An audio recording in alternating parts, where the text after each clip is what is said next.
तरीके से nervous system digestive system को कंट्रोल करता है। आपको ध्यान होगा हमने नर्वस सिस्टम में एक पार्ट पढ़ा था ऑटोनॉमिक नर्वस सिस्टम, जिसमें पैरासिम्पैथेटिक और सिंपैथेटिक नर्वस सिस्टम आते हैं। वहीं पर एंटेरिक नर्वस सिस्टम की भी बात हमने की थी। एंटेरिक नर्वस सिस्टम मतलब डाइजेस्टिव सिस्टम को न्यूरॉन्स या नर्वस सिस्टम किस तरीके से कंट्रोल करता है। तो देखिए, गैस्ट्रिक सिक्रेशंस जो भी हैं, वो गैस्ट्रिक सिक्रेशंस हार्मोन्स और नर्व दोनों से ही कंट्रोल होते हैं। इसके 3 फेज हैं। एक होता है सिफेलिक फेज, दूसरा गैस्ट्रिक फेज और तीसरा इंटेस्टाइनल फेज। सिफेलिक फेज में क्या होता है, रिफ्लेक्सेस आते हैं। रिफ्लेक्सेस मतलब संवेदनाएं जो होती हैं। पहले हमें खाने की सुगंध के बारे में पता चलता है, जैसे कहीं दूर कोई खाना बन रहा है, कहीं जलेबी बन रही है, रसगुल्ला बन रहा है, या घर पे कोई स्पाइसी फूड बन रहा है, तो वो सुगंध हमें आकर्षित करती है। वहां से ऑल्फैक्टरी सेंसेशंस जाते हैं। दूसरा, उस खाने को देखने से भी हमें फूड की तरफ आकर्षण होता है। उससे क्या होगा, हमारे जो सिक्रीशंस हैं वो शुरू हो जाते हैं, जैसे सलाइवेशन। हम कहते हैं कि इसको तो देखते ही मुंह में पानी आ गया, है ना।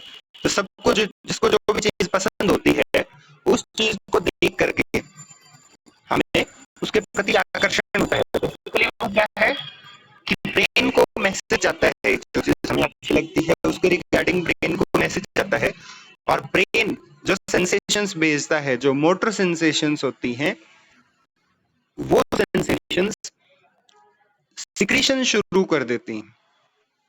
गैस्ट्रिक सिक्रेशंस जो भी होते हैं या सलाइवरी ग्लैंड्स के सिक्रेशंस हैं, वो शुरू हो जाते हैं, तब हमारी भूख बढ़ती है। कई पेशेंट होते हैं जिनको भूख नहीं लगती है, तो ये भी कहते हैं कि अब खाने में उन्हें कोई रस नहीं है, किसी टेस्ट का उन्हें पता नहीं लगता है। तो वो कंडीशंस क्या है, सिफेलिक फेज से संबंधित हैं। जब ये सेंसेशंस होंगे तो ये वेगल सेंटर जहां पर वेगस नर्व का न्यूक्लियस प्रेजेंट है, वहां जाती है, जो कहां पे है, मेडुला ऑब्लोंगेटा। और यहां से वेगस नर्व एसिटाइल कोलिन का सिक्रेशन शुरू करते हैं, जिससे स्टमक या कहें कि एंटेरिक प्लेक्सस, एंटेरिक मतलब इंटेस्टाइन से संबंधित जो भी प्लेक्सस हैं हमारे, वो स्टिमुलेट होते हैं। इनके स्टिमुलेट होने से क्या होगा, स्टमक के जो सिक्रेशंस हैं, गैस्ट्रिक सिक्रेशंस है, एचसीएल का है, पेप्सिन है, रेनिन है, ये सब सिक्रेशंस शुरू हो जाते हैं। इसका एक दूसरा फेज भी है, अनकंडीशनड रिफ्लेक्स। अनकंडीशनड रिफ्लेक्स में क्या होगा, presence of food in the mouth stimulate the taste receptors. अगर आपने फूड को देखा भी नहीं है या उसकी सुगंध भी नहीं है, इन सब चीजों से अलग भी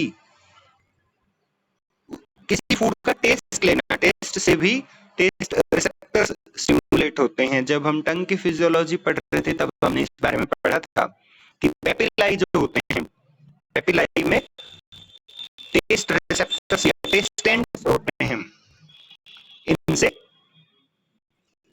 स्टिमुलेशन शुरू होता है, जो ग्लोसोफेरेंजियल नर्व, फेशियल नर्व और ट्राइजेमिनल नर्व के माध्यम से कहां पहुंचते हैं, हाइपोथैलेमस में, और हाइपोथैलेमस से वेगल सेंटर में, हाइपोथैलेमस से वेगल सेंटर में। वेगल सेंटर से बाकी प्रक्रिया जो है वो सेम रहती है। इसे हम सिफेलिक फेज कहते हैं। सिफेलिक वर्ड किसके लिए आया है, सिफेलिक शब्द सिर के लिए आता है, मतलब ब्रेन से संबंधित जो भी काम है। इसके बाद दूसरा होता है गैस्ट्रिक फेज। गैस्ट्रिक फेज में क्या होगा, जब फूड बॉलस एंटर करता है स्टमक में, वहां पर गैस्ट्रिक सिक्रीशंस होते हैं। Distension of stomach activates parasympathetic reflex. अभी तक तो हमने टेस्ट रिसेप्टर्स या सुगंध से या उसको देखने से वेगल सेंटर को स्टिमुलेट किया, लेकिन जब खाना पेट के अंदर जाता है तो एब्डोमेन क्या करता है या स्टमक क्या करता है, डिस्टेंड होता है, फैल जाता है। उसके फैलने से क्या होता है, पैरासिम्पैथेटिक रिफ्लेक्सेस शुरू होते हैं। प्रक्रिया वही रहेगी कि पैरासिम्पैथेटिक सिस्टम जो वेगस नर्व से बना हुआ है, वो वेगस नर्व का स्टिमुलेशन मेडुला ऑब्लोंगेटा तक जाता है, और मेडुला ऑब्लोंगेटा से गैस्ट्रिक जूस का सिक्रेशन शुरू हो जाता है। इसे हम वैसोवेगल रिफ्लेक्स कहते हैं, वैसोवेगल। दूसरा, स्टमक के डिस्टेंशन से, स्टमक के बढ़ने से, फैलने से लोकल रिफ्लेक्सेस भी शुरू होते हैं, जिन्हें मीसेंट्रिक नर्व स्टिमुलेट करती है। इससे एसिटाइल कोलिन का सिक्रेशन होता है और गैस्ट्रिक ग्लैंड्स के सिक्रेशन शुरू होते हैं। सिक्रेशंस वही रहेंगे, जैसे जी सेल से गैस्ट्रिन का स्राव, गैस्ट्रिन जो है वो ब्लड सर्कुलेशन के द्वारा पैराइटल और चीफ सेल को स्टिमुलेट करता है। तो हर एक सेल जो हमने मेन सेल्स पढ़ी हैं वो सब स्टिमुलेट होती हैं यहाँ पर। ये जो फेज कहा जाता है ये गैस्ट्रिक फेज होता है। तीसरा होता है इंटेस्टाइनल फेज।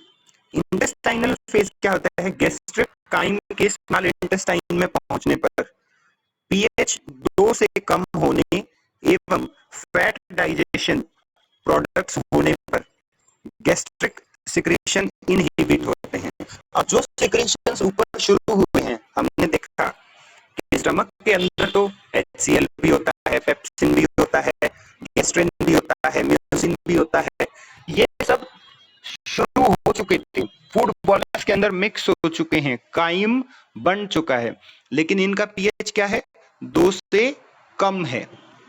अगर इतना पीएच इंटेस्टाइन में जाएगा तो वहां पर अल्सर हो सकते हैं, इसलिए उसे इनहिबिट करना होगा, रोकना होगा। ये रोकना इंटेस्टाइनल फेज का काम। क्या होगा, गैस्ट्रिकाइन स्मॉल इंटेस्टाइन में पहुंचने पर इंटेस्टाइनल म्यूकोजा डिस्टेंड होती है। अब उसका भी फैलाव होगा, क्योंकि आपने भाई किलो आधा किलो खाना तो खाया ही है जो स्टमक के अंदर है, उससे स्मॉल इंटेस्टाइन का जो ल्यूमेन है वो डिस्टेंड हो जाता है, उसका फैलाव हो जाता है। इसे क्या होगा, वहां के जो एफेरेंट नर्व फाइबर अराइज होकर के मेडुला ऑब्लोंगेटा तक पहुंचते हैं। मेथड वही रहेगा हर जगह, चीफ वर्कर कौन है, मेडुला ऑब्लोंगेटा। मेडुला ऑब्लोंगेटा के पास कौन गए हैं, एफेरेंट फाइबर, मतलब सेंसेशंस गए हैं पहले तो, कि भैया अब इसे रोकना है, इन सिक्रेशंस को रोकना है। लगातार अगर ये होते रहेंगे तो वो सारा जो HCl है या म्यूसिन है या पेप्सिन है वो सब कहाँ आ जाएगा, ड्यूडेनम के अंदर आ जाएगा। इसे गैस्ट्रिक सिक्रेशंस का इनहिबिशन कौन करेगा, मेडुला ऑब्लोंगेटा के इफेरेंट नर्व फाइबर। इफेरेंट हम समझते हैं, पहले ही हमने पढ़ा है, मोटर जो सेंसेशंस होते हैं वो इफेरेंट कहे जाते हैं। इस तरीके से ये 3 फेज में गैस्ट्रिक सिक्रेशंस पूरे होते हैं। अप्लाइड फिजियोलॉजी के अंदर आप देखेंगे वोमिटिंग है, पेप्टिक अल्सर्स का होना है, गैस्ट्राइटिस है या गैस्ट्रिक एट्रोफी है। वोमिटिंग कैसे होती है, जब स्टमक का जो म्यूकोजा है, गैस्ट्रिक म्यूकोजा जिसे कहते हैं, अगर उसे कोई इरिटेंट मिलता है, कोई चीज ऐसी है जो उसे परेशान कर रही है, तो वहां से क्या होगा, फिर से नर्व फाइबर स्टिमुलेट होकर के ब्रेन को मैसेज देंगे ये चीज हमें परेशान कर रही है, तो एक रिफ्लक्स शुरू हो जाता है। वैसे तो यहाँ जो ये स्पिंक्टर होता है इसोफेगल स्फिंक्टर ये बंद रहता है, इससे फूड वापस नहीं जा सकता। लेकिन जब गैस्ट्रिक म्यूकोजा में इरिटेशन होगा तो इस इरिटेशन की वजह से ये चैनल ओपन हो जाता है और फूड जो है वो वोमिटिंग के माध्यम से वापस निकल जाता है, जैसा हम फूड पॉइजनिंग में देखते हैं, पॉइजन के केसेस में देखते हैं। दूसरी चीज है पेप्टिक अल्सर। पेप्टिक अल्सर्स का फॉर्मेशन कैसे होगा? जब या तो HCl का सिक्रीशन ज्यादा हो जाए या हम कोई एसिडिक नेचर का फूड ले लें, तो यहाँ की जो म्यूकोजा है, स्टमक की जो म्यूकोजा होती है वो जल जाती है। इस रिगार्डिंग हम नेक्स्ट लेक्चर में भी थोड़ी बात करेंगे और इससे आगे हम ड्यूडेनम के बारे में भी पढ़ेंगे। Thank you.